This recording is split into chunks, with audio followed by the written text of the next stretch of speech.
حافظ سعد حسین رضوی اور تحریک لبیک کے کارکن آج کا جمعہ مسجد وزیر خان میں ادا کریں گے۔ اس کی وجہ یہ ہے کہ چند دن پہلے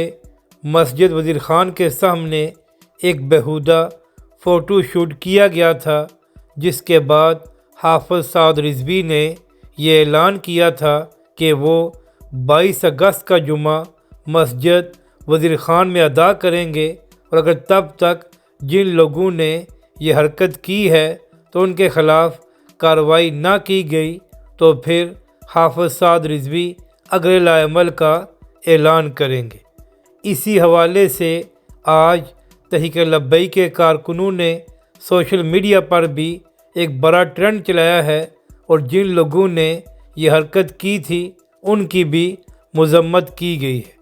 اہم بات یہ ہے کہ تحریک لبیک کی جانب سے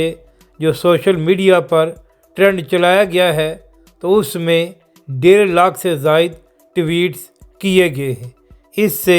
یہ بات بھی ثابت ہوتی ہے کہ اب بھی تحریک لبیک پاکستان سوشل میڈیا پر ایک بڑی طاقت ہے۔